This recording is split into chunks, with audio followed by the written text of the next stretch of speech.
What's up, guys? Welcome to your 50-second Android tutorial for the new Boston. What we're going to do in this tutorial is basically get those list items doing something for the most part. In the previous tutorial we set up our inflator, got our menu displaying on the screen when we press the menu button.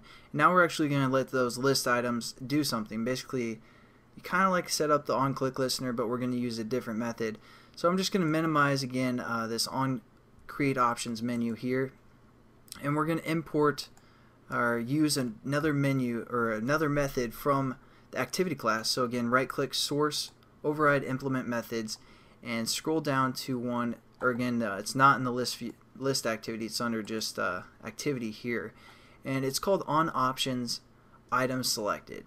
So just look for that on options item selected. It takes a menu item within its class or within its parameters. Hit OK. And it kind of sets it up for us as well. Again, we're just going to kind of gut it out for the most part. We aren't going to worry about sending it to the superclass. We're just going to delete this whole line of code right here and delete that. Now what we need to do is we need to kind of reference this item that's being passed in.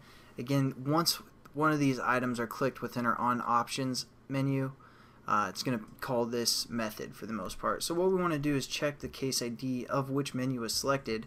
That's why we set up those IDs in the few tutorials ago. So we're going to set up a switch in case, and we're just going to say item, which is being passed in, and we're going to say dot get ID, just like we've used plenty times in the past. Oh, actually it's not get ID, it's going to be get item ID. Sorry about that.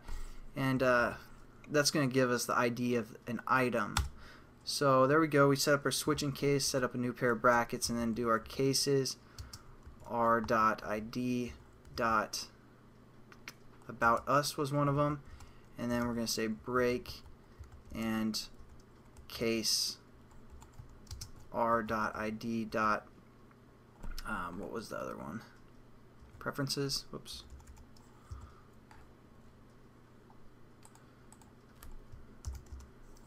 And then we're going to break as well.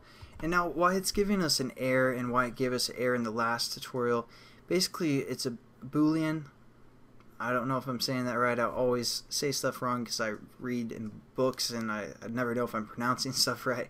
So it's Boolean, I believe, and basically that's going to be a true or false type scenario, and we aren't returning any data. We aren't saying, hey, it's true or false.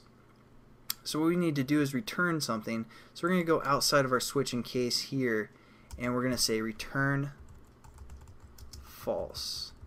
Just return something. We're just going to say, hey, it's false. Doesn't really matter if it wasn't within our switch in case. So basically, if it is neither of those things, it's just going to return false, give no input back. And that's basically how we set up basically our items, and then we can do something like,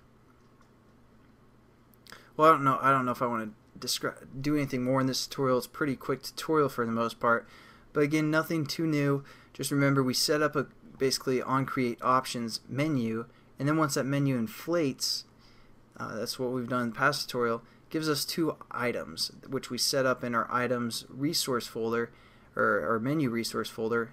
We set up two items within there, and then we're just getting the ID of those items, which is being passed in when we get a click, because those are called menu item, or it's from the menu item class. It's going to give us that item, some information about the item.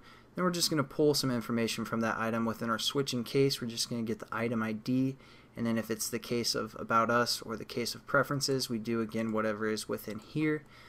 So it's a pretty quick tutorial, nothing too new for the most part besides just working with items within a menu. So hopefully you guys kind of relax. You're like, okay, we didn't do anything too new for the most part. You learned about a new method, and that's about it. So thanks again for watching, guys, and I'll catch you in the next tutorial. Have a good one.